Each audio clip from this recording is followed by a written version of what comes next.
My mom let the girl who poisoned me move into our house, ignored every cry for help, and believed her over me. So I collected evidence for weeks and got her shipped off to a farm with no internet as payback. I was 12 years old when I started getting bullied by Vanessa. It started small, just some hair pulling here, some passive aggression there, but like with all bullying, it escalated. Fast. Within just 2 weeks, she was pouring toilet water into my school bag when I wasn't looking, and one time she even cut up my class project the same day it was due. But when I went home to tell my mom, she didn't care. She probably just has a lot going on right now, honey. How would you know? I responded. She went silent and stared at the ground for 30 seconds before replying. Apparently, my mom was best friends with Vanessa's mom, and her parents had just divorced. You and dad have been divorced for 5 years. You don't see me bullying anyone. I could tell that made my mom sad, but I was too stubborn to apologize. So I just stomped to my room and slammed the door closed. I figured things would improve after that. Spoiler alert, they didn't. Things only got worse. I was in gym class when I felt this unbearable need to go to the bathroom. I proceeded to spend the next hour pooping my brains out before going home early. Turns out Vanessa had put laxatives in my sandwich. When I got home, I expected my mom to give me a huge hug and make me some tea. So when I rang my doorbell and Vanessa was the one to open it, I was so shocked my eyes nearly popped out of my head. My mom instantly pulled me aside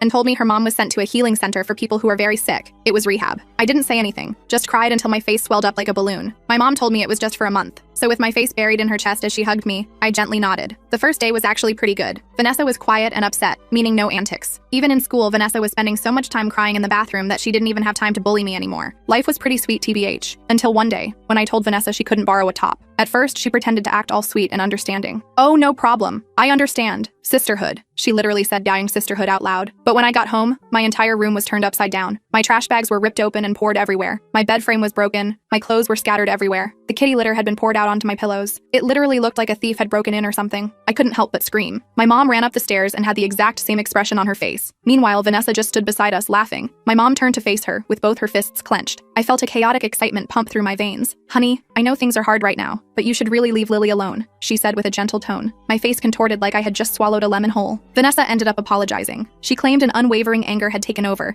because of her mom being in rehab. I rolled my eyes as she recited the same sob story for the third time, but with no parental protection. I was pretty scared to say no to her after that, and she knew it too. Every day she'd wear my clothes, never bring them to the laundry room, and cut up my tops to make them look cropped. This caused a lot of resentment, so when she asked me to do her homework, I said no, because she was days behind, and I was extremely busy studying for the exams. Are you effing serious? My mom is the one in rehab right now. I sighed and tried to go back to whatever I was doing, but she kept going. You and your mom are so exhausting. If I was your dad, I would have abandoned you too. My mouth went completely dry. I turned to look at her with tunnel vision. My eyes narrowed. What? I asked, my voice dangerously calm. She stood there awkwardly for a few seconds, before resorting to throwing one of my textbooks at me. That's when I heard the footsteps. My mom sprinted up the stairs. Lily, I told you Vanessa is going through something. Be nice. And somehow, the entire thing was twisted to make Vanessa seem like an angel. Again, both of them teamed up on me saying I need to prioritize Vanessa's happiness and think of others. So I turned to face Vanessa and gave her a hug. A can't breathe, tight, I love you so much type of hug. And I could feel her face move into a grin. But she didn't realize I was smirking back. Because my mom may have been fooled, but I wasn't. And rehab or not, my life had become hell. And it was time for Vanessa to pay the price. My first move was gathering evidence. I snuck into the guest room while Vanessa was in the shower and found her phone. She didn't even have a password on it. I scrolled through her texts with her friends where she bragged about all the stuff she'd done to me. I took pictures of everything with my old iPod. Then I found something even better. She had a diary under her mattress where she wrote about how much she hated me and my mom, and how she was purposely trying to make my life miserable. I spent half the night copying the worst pages and putting them in a folder under my bed. I also set up my old baby monitor camera in my room, hidden on my bookshelf. If she tried to trash my room again, I'd have proof. This morning at breakfast, Vanessa was extra nice to my mom, helping with the dishes and everything. But when my mom went to take a shower, Vanessa leaned across the table and whispered, "I'm going to make you wish you were never born." I just smiled and ate my cereal. Little does she know, I'm already 3 steps ahead of her. I'm done being the victim in this story. My mom might not believe me yet, but she will. I have 26 more days until Vanessa's mom gets out of rehab,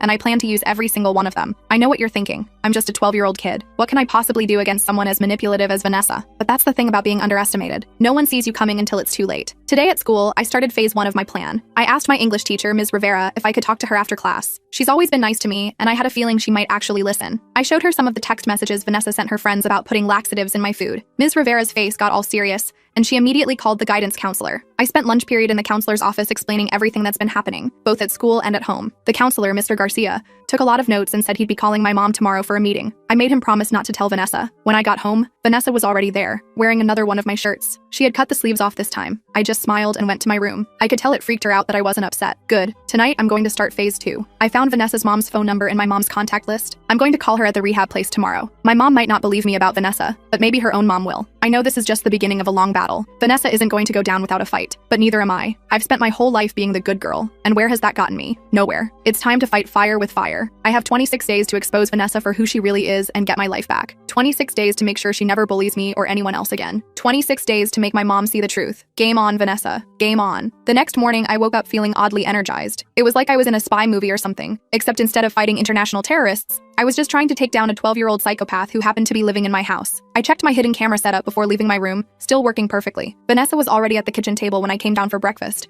acting all sweet to my mom again. She'd made toast for everyone, probably poisoned mine, and was chatting about some TV show they both watched. I grabbed a granola bar from the pantry instead and stuffed it in my backpack. "Not hungry, sweetie?" my mom asked, looking concerned. I mumbled something about eating later and headed for the door. I didn't miss the little smirk Vanessa gave me behind my mom's back. Whatever, let her think she's winning. At school, I met up with Jessica by our lockers. Jessica's been my best friend since kindergarten, and she's the only person who knows the full extent of my plan. She was wearing this bright yellow sweater that made her look like a walking sunshine, which was kinda perfect because she's always been the optimistic one between us. "Did you call the rehab place yet?" she whispered as we walked to first period. I shook my head. "Doing it this afternoon. I'm more worried about the meeting with Mr. Garcia and my mom." Just then, I spotted Vanessa down the hall with her friends. They were all huddled together, probably plotting something awful. When she saw me looking, she did this fake little wave and smile. I just stared back without reacting. Her smile faltered a bit, which felt like a tiny victory. First period was math, which normally I hate, but today I was too busy planning to care about fractions. Mr. Garcia had told me he scheduled a meeting with my mom for after school, and I was trying to figure out how to make sure Vanessa wasn't there for it. The last thing I needed was her twisting everything around again. During lunch, I sat with Jessica and our friend David. David's kind of a computer nerd, in a good way, and I was thinking he might be able to help me with some tech stuff for my plan. I was in the middle of explaining what I needed when I felt something cold and wet pouring down my back. I jumped up with a yelp. Vanessa was standing behind me with an oops expression, holding an empty juice bottle. "Oh my gosh, I'm so sorry," she said in the fakest voice ever. "I totally tripped." The back of my shirt was soaked with sticky apple juice. Some of it had even gotten in my hair. Everyone in the cafeteria was staring, and a few kids were laughing. I took a deep breath. Normally, I'd probably cry or run to the bathroom, but that was the old Lily. Instead, I just grabbed my napkin, dabbed at my shirt, and sat back down. "It's fine," I said calmly. "Accidents happen." The look of confusion on Vanessa's face was priceless. She'd clearly expected me to freak out. When I didn't, she just kind of stood there awkwardly before stomping back to her table. I turned to see David had recorded the whole thing on his phone. "Evidence," he said with a grin, holding up his phone. After lunch, I snuck out to the bathroom and called Vanessa's mom from one of the stalls. My heart was pounding so hard I thought it might explode out of my chest. When someone finally answered, I almost hung up. "Cedar Springs Recovery Center. How may I direct your call?" a woman's voice said. I asked for Vanessa's mom, Mrs. Peterson. There was a long pause, and then the woman told me that patients couldn't receive calls except during certain hours, but she could take a message. I left my name and number, saying it was urgent about Vanessa. I wasn't sure if Mrs. Peterson would call back, but it was worth a try. By the time the final bell rang,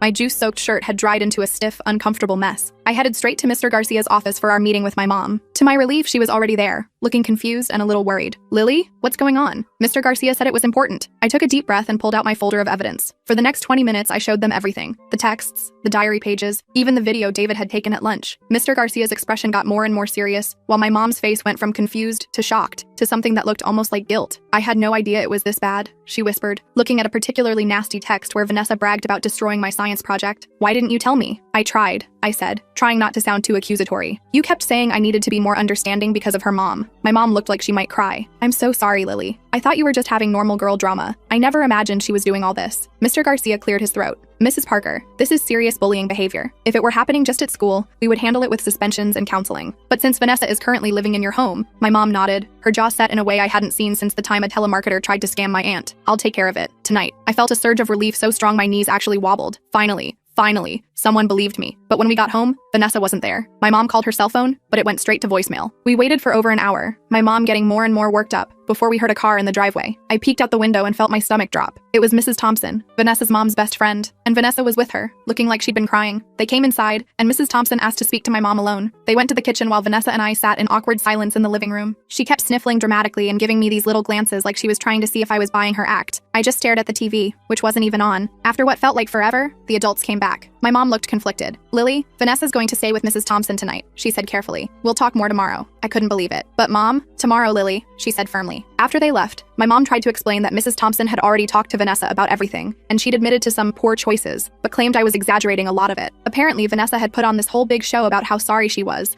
and how she'd just been so upset about her mom. So you believe her again? I asked, my voice cracking. No, honey, I believe you, my mom said, pulling me into a hug. But Mrs. Thompson asked for one night to sort things out. Vanessa will be back tomorrow, and we're going to have a serious talk with both of you. I went to bed that night feeling uneasy. Sure, my mom believed me now, but Vanessa was slippery. She'd already started damage control with Mrs. Thompson. What else was she planning? The next day was Saturday, which meant no escape to school. I woke up late, around 10, and found my mom making pancakes downstairs. The doorbell rang just as I was pouring syrup on my stack. It was Mrs. Thompson again, with Vanessa hiding behind her. But something was different this time. Vanessa looked scared. Mrs. Thompson wasn't smiling either. Come in, my mom said, her voice neutral. We were just having breakfast. We all sat at the dining table in the world's most awkward pancake party. No one touched their food. Finally, Mrs. Thompson cleared her throat. I owe you both an apology, she said, looking at me and my mom. After I got home last night, I found some disturbing things on Vanessa's phone, things that confirm everything Lily has been saying. My heart did a little victory jump. Mrs. Thompson explained that she'd checked Vanessa's phone while she was in the shower and found not just the texts about me, but messages to her mom that had never been sent. Horrible things about how she was glad her mom was locked up so she could finally have some fun. Vanessa stared at her plate the whole time, her face red. When Mrs. Thompson finished, my mom turned to Vanessa. Is this true? She asked quietly. Vanessa didn't answer, just gave a tiny nod. I've spoken with her mother this morning, Mrs. Thompson continued. She's extremely upset. She wants Vanessa to come stay with me until she's out of rehab, but understands if that's not possible given everything that's happened. My mom looked at me, clearly asking what I wanted. For a second, I almost felt bad for Vanessa. Almost. She can stay here, I said finally, but there need to be rules. And that's how we ended up with the Vanessa rules. She had to stay out of my room completely. She had to ask permission before borrowing anything. She had to do extra chores to make up for the damage she'd caused. And most importantly, if she bullied me or anyone else even one more time, she'd be sent to stay with her grandmother in Michigan, who was apparently super strict and lived in the middle of nowhere. The next week was weird. Vanessa was like a different person. Quiet, polite, always doing what she was told. At school, she avoided me completely. When she saw me in the hallway, she'd turn and walk the other way. My friends thought it was hilarious, but I couldn't shake the feeling that she was just biding her time. I was right. It happened during week 2 of her stay. I was sitting at my desk working on a history project when I heard a weird noise coming from the bathroom we shared. I paused my music and listened. It sounded like sniffling? Was Vanessa crying? I hesitated outside the bathroom door. Part of me thought it might be a trap, but what if she was actually upset? I knocked softly. Vanessa, you okay? The door opened a crack, and her tear-stained face appeared. She looked awful, like she'd been crying for hours. My mom called, she whispered. She's not coming back. What do you mean? I asked, confused. Vanessa pushed the door open wider and showed me her phone. There was a text from her mom that said she'd decided to extend her stay at the rehab place and then visit her sister in California for a while. She's abandoning me, Vanessa said, her voice breaking, just like my dad did. For a moment, I actually felt sorry for her. I awkwardly patted her shoulder and told her it would be okay, that her mom probably just needed more time to get better. Vanessa nodded and thanked me for being nice, even after everything she'd done. I went back to my room feeling weirdly conflicted. Maybe Vanessa really was changing. Maybe she just needed someone to be kind to her. The next morning, I woke up feeling like death. My throat was on fire, my nose was completely stuffed, and my head felt like it was full of concrete. I had a raging fever too. When my mom came to check on me, she immediately called the doctor. Must be that flu that's going around, she said, bringing me some tea and medicine. Vanessa had a touch of it last week, but it wasn't this bad. I spent the next 3 days in bed, missing school and feeling like garbage. Vanessa was actually pretty nice, bringing me soup and even letting me borrow her iPad to watch Netflix since mine was broken. By the 4th day, I was starting to feel human again when I got a text from Jessica. Check Instagram now, it said, with about 50 exclamation points. I opened the app and nearly dropped my phone. Someone had made an account called Lily the Loser, with a profile picture of me sleeping with my mouth open, drooling. There were at least a dozen posts, all pictures of me from the last few days, looking awful with my red nose and messy hair, tissues scattered around my bed. The captions were even worse. Lily's natural state, disgusting. And this is why she has no friends except losers like Jessica. I felt sick, and not from the flu this time. There was only one person who could have taken those pictures, one person who'd been bringing me food and checking on me all week. I stormed out of my room, still in my pajamas, and found Vanessa in the kitchen with my mom. They were making cookies together like everything was normal. You posted pictures of me online? I yelled, shoving my phone in her face. Vanessa's eyes went wide. What? No, I would never do that. My mom took my phone and scrolled through the account, her face getting darker with each swipe. Vanessa, these were clearly taken inside our house, inside Lily's room. It wasn't me, Vanessa insisted, tears forming in her eyes. I swear, someone must have hacked my account or something. My mom looked skeptical. Let me see your phone. I can't find it, Vanessa stammered. I think I left it at school yesterday. I knew she was lying. I'd seen her on it that morning. But before I could say anything, the doorbell rang. My mom went to answer it, leaving us glaring at each other in the kitchen. You're pathetic, I hissed. I actually felt sorry for you yesterday. Vanessa's fake tears dried up instantly. You should see what I'm posting tomorrow, she whispered, a nasty smile spreading across her face. I got some really good ones when you were throwing up on Tuesday. I was about to lunge at her when I heard voices from the front door. One of them was definitely my mom, but the other was deeper. A man's voice that sounded vaguely familiar. We both turned as footsteps approached the kitchen. My mom appeared in the doorway looking flustered. And guess who was behind her? My dad. I hadn't seen him in almost 8 months. He lived in Ohio now with his new wife and their baby. He wasn't supposed to visit until summer, but here he was, standing awkwardly in our kitchen in his work clothes, like he'd come straight from the office. "Dad?" I managed, my voice croaky from both the flu and shock. "Hey, kiddo," he said, giving me a little wave. "Heard you were sick." I looked at my mom questioningly. She shook her head slightly, looking as confused as I felt. "I got a call that you were in the hospital," my dad continued, frowning. "Something about severe dehydration from the flu? But you're clearly not in the hospital." We all turned to look at Vanessa, who had gone very pale. "I might have called him," she admitted in a small voice. "I was worried about Lily." My dad ran his hand through his hair, a gesture I'd almost forgotten about. "So, you're not critically ill? The call made it sound like you were on death's door, Lily." "I had the flu," I said. "I'm fine now." My mom turned to Vanessa, her voice deadly calm. "You called Lily's father and told him she was hospitalized? Do you understand how serious that is?" Vanessa shrugged, not meeting anyone's eyes. My dad looked between all of us, clearly sensing the tension. "Maybe I should come back another time?" he suggested. My mom shook her head. "Actually, Joseph, could you stay for a bit? We need to talk about some things happening with the girls." The next hour was one of the weirdest of my life. We all sat in the living room while I explained everything Vanessa had done, from the laxatives to the Instagram account. My dad got more and more serious looking, occasionally glancing at my mom like they were having some silent parent conversation. When I finished, there was a long silence. Finally, my dad cleared his throat. "I think," he said slowly, "that this isn't a good living situation for either of you girls right now." My heart sank. Was I going to be sent away? It wasn't fair. I hadn't done anything wrong. "I agree," my mom said, surprising me. "Vanessa needs more supervision than I can provide while working full-time." Vanessa's head snapped up. "What does that mean?" My mom took a deep breath. "It means I'm calling your grandmother tonight. You'll be going to stay with her until your mother is ready to come home." "What? You can't do that!" Vanessa shrieked, jumping to her feet. "My mom left me with you. You can't just ship me off to Grandma's boring farm." "I'm not shipping you off," my mom said calmly. "I'm finding you a more appropriate place to stay while your mother recovers. A place with full-time adult supervision." Vanessa turned to my dad, her eyes suddenly wide and pleading. "Mr. Parker, please, tell her she can't do this. My mom will be so upset." My dad looked uncomfortable but shook his head. "This isn't my decision to make, Vanessa. But for what it's worth, I think Lisa's right. You need more support than she can give you right now." Vanessa's fake tears turned to rage in an instant. She stomped her foot and pointed at me. "This is all your fault. You turned them against me. I hate you." She stormed off to the guest room and slammed the door so hard a picture fell off the wall. My parents exchanged a look. "I'll make the call," my mom said quietly. The next few days were tense. Vanessa refused to come out of the guest room except for meals, where she sat in stony silence. Her grandmother was coming on Saturday to pick her up, and apparently, she was not happy about the situation. On Friday afternoon, I came home from school to find the house weirdly quiet. My mom was still at work, and Vanessa should have been home already. I called out, but no one answered. Figuring she was just giving me the silent treatment, I headed upstairs to my room. The moment I opened my door, I knew something was wrong. My closet door was open, and clothes were strewn everywhere. My desk had been ransacked, drawers pulled out, and papers scattered across the floor. But the worst part? My folder of evidence against Vanessa, the texts, the diary pages, everything was gone. I frantically searched everywhere, but it had vanished. So had my iPod with all the photos. Even my hidden camera was missing from its spot on the bookshelf. I heard the front door open downstairs and ran to the top of the stairs. It was Vanessa, carrying a bulging garbage bag. "Where is it?" I demanded. "What did you do with my stuff?" She smiled sweetly up at me. "What stuff?" "I have no idea what you're talking about." "My folder, my evidence, my camera." I was practically screaming now. "I know you took it." Vanessa shrugged, still smiling. "Prove it." And that was the problem. Without my evidence, I couldn't prove anything. It would be my word against hers, again. "Your mom already called my grandma,"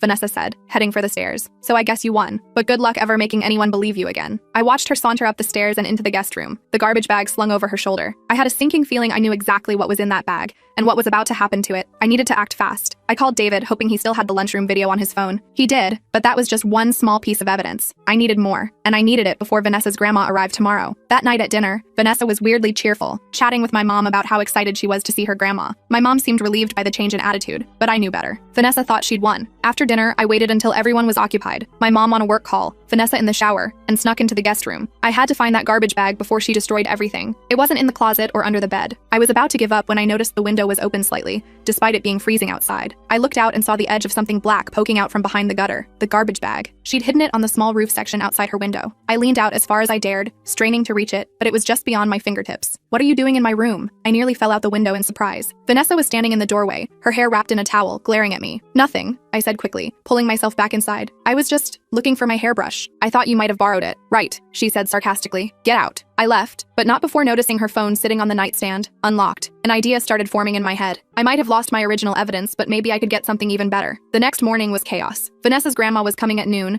and there was a flurry of last-minute packing and preparations. I kept my head down, pretending to be busy with homework while watching Vanessa out of the corner of my eye. Around 11:30, my opportunity came. Vanessa went to take one last shower, and my mom was outside bringing in the garbage cans. I darted into the guest room and grabbed Vanessa's phone. My hands were shaking so badly I could barely type, but I managed to open her messages and start scrolling. There were dozens dozens of texts to her friends about me, each one worse than the last. I forwarded as many as I could to my own number before I heard the shower turn off. I quickly put the phone back exactly where I'd found it and slipped out of the room. My own phone was buzzing nonstop as the messages came through. There were so many. Screenshots of the Instagram account she'd made about me, plans to put laxatives in my food, even a message where she bragged about trashing my room. 10 minutes later, a car pulled into our driveway. Vanessa's grandma had arrived. She was a stern-looking woman with silver hair pulled into a tight bun. She barely smiled as my mom greeted her at the door. Vanessa came downstairs with her suitcase, looking like she was going to a funeral. When she saw her grandma, she put on a big fake smile and ran to hug her. "Oh, Grandma, I've missed you so much," she gushed. Her grandma patted her back awkwardly. "Hello, Vanessa. Are you ready to go?" I stayed in the background, not wanting to make a scene, but as they were about to leave, I couldn't help myself. I stepped forward, phone in hand. "Mrs. Peterson?" I said, trying to keep my voice steady. "Before you go, there's something you should see." Vanessa's eyes widened in panic. "We need to go, Grandma. We'll miss our flight." "There's no rush," her grandma said, looking at me curiously. "What is it, dear?" I handed her my phone, open to the messages Vanessa had sent about me. "I thought you should know what Vanessa's been doing while she's been staying here." Mrs. Peterson took the phone and began scrolling, her expression growing darker by the second. Vanessa tried to snatch the phone away, but her grandma held it out of reach. "Vanessa Christine Peterson," she said in a voice that could have frozen lava. "What is the meaning of this?" Vanessa's face crumbled. "They're lying. They're all against me because my mom's in rehab. They're trying to make me look bad." Her grandma continued scrolling, shaking her head. "These are from your phone, Vanessa. To your friends." She looked up at my mom. "Mrs. Parker, I owe you an apology. It seems my granddaughter has been less than honest about her situation here." My mom nodded, putting her arm around my shoulders. "It's been a difficult time for everyone." Vanessa was crying now, real tears this time. "I'm sorry, okay? I didn't mean it. I was just upset about my mom." Her grandma handed my phone back to me with a grim smile. "Thank you for bringing this to my attention, Lily. Rest assured, Vanessa will have plenty of time to reflect on her actions at my house. There's no internet, and the nearest neighbor is 3 miles away." As they walked to the car, I heard Vanessa's grandma saying something about consequences and learning respect. Vanessa threw one last venomous look over her shoulder at me before getting into the car, and just like that, she was gone. My mom closed the front door and leaned against it with a huge sigh. "Well," she said finally, "that was intense." I nodded, suddenly feeling exhausted. "Yeah." She pulled me into a hug, squeezing me tightly. "I'm so sorry I didn't believe you sooner, Lily. I should have listened to you from the beginning." "It's okay," I said, and surprisingly, I meant it. It wasn't entirely okay yet, but it would be. That night, my dad came over again, this time planned. We ordered pizza and watched a movie together, just the 3 of us. It was almost like old times, except not really, but it was nice. As I was getting ready for bed, my phone buzzed with a text from a number I didn't recognize. "This isn't over, Lily Parker. Enjoy your victory while it lasts." I stared at it for a long moment before deleting it. Maybe Vanessa was right. Maybe this wasn't over. But I wasn't the same pushover I had been 3 weeks ago. If she wanted to continue this war when she eventually came back, she'd find I was ready. But for now, I had my room back, my life back, and most importantly, my mom back on my side. And after everything that had happened, that felt like enough of a win for me. I had no idea if I'd hear from Vanessa again after that text. Part of me hoped she'd stay at her grandma's farm forever,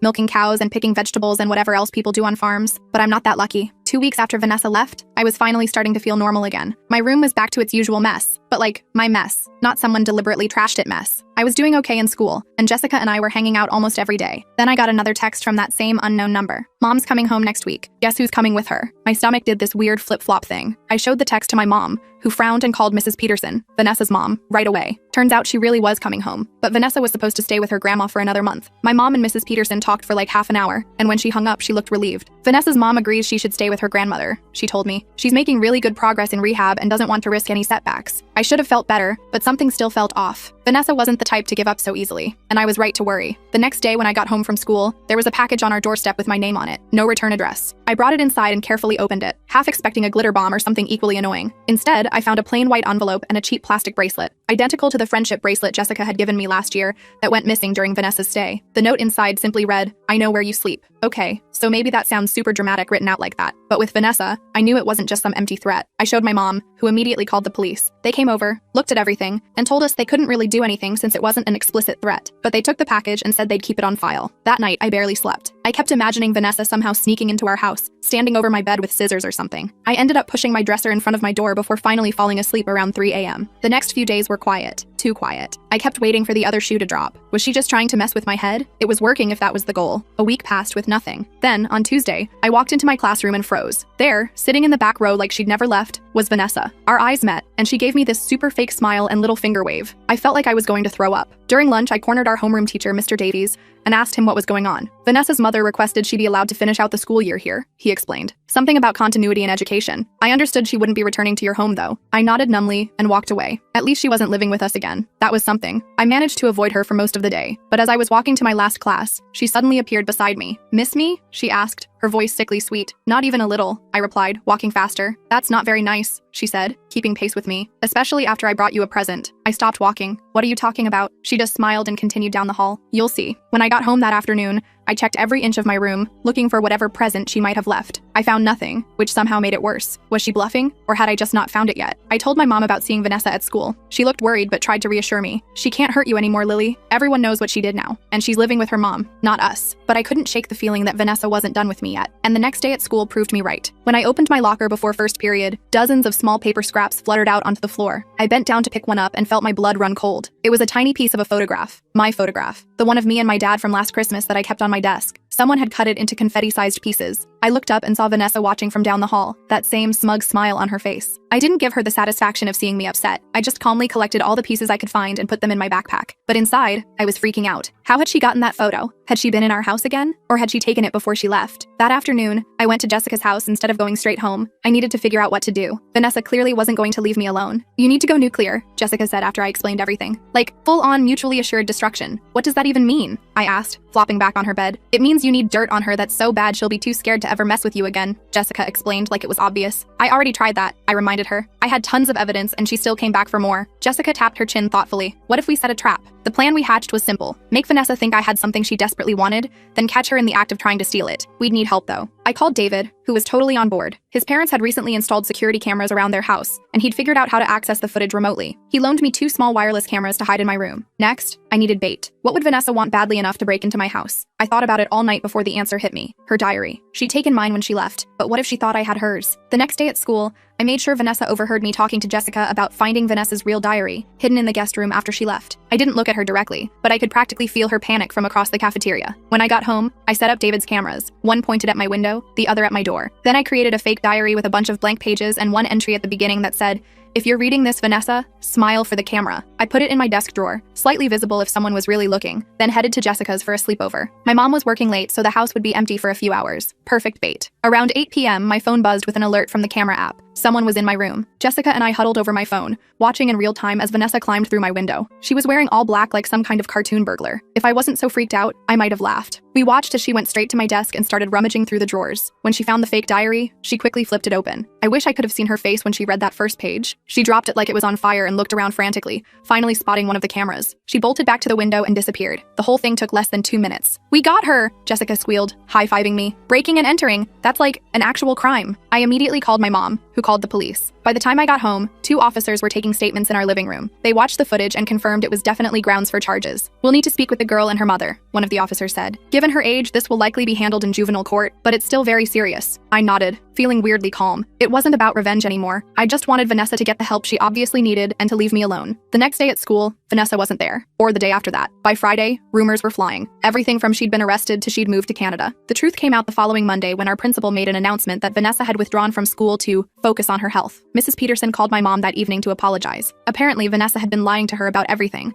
claiming she was staying with friends when she was actually sneaking out to mess with me. After the break-in incident, they decided Vanessa needed more intensive help than her mom could provide. She was being sent to a boarding school in Vermont that specialized in troubled teens. "So she's just gone?" I asked when my mom told me. Part of me couldn't believe it was really over. "For now," my mom said. "The court gave her the option of the boarding school or juvenile detention. She'll be there at least until the end of the school year." I should have felt 100% relieved, but I still had this nagging worry that somehow, someday, Vanessa would find a way to get back at me. My mom must have noticed my expression. "You know," she said, sitting next to me on the couch, "I've been thinking about what happened with Vanessa, about why I didn't listen to you sooner." I shrugged. "You wanted to help her mom. I get it. That's part of it," she admitted. "But I also think I was trying so hard to be the perfect single mom that I ignored what was right in front of me. I'm really sorry, Lily." I leaned against her shoulder. "It's okay. We figured it out eventually." And we had. It took longer than it should have, but my mom had finally seen Vanessa for who she really was. And more importantly, she had believed me. The rest of the school year was pretty normal. I hung out with Jessica and David, got decent grades, and slowly stopped checking under my bed every night. My dad even drove up for my end-of-year choir concert, which was kind of a big deal since he usually only visited on scheduled weekends. Summer came, and I mostly forgot about Vanessa. I spent 3 weeks at camp, went on a road trip with my mom to visit my grandparents, and even had a 2-day Harry Potter movie marathon with Jessica,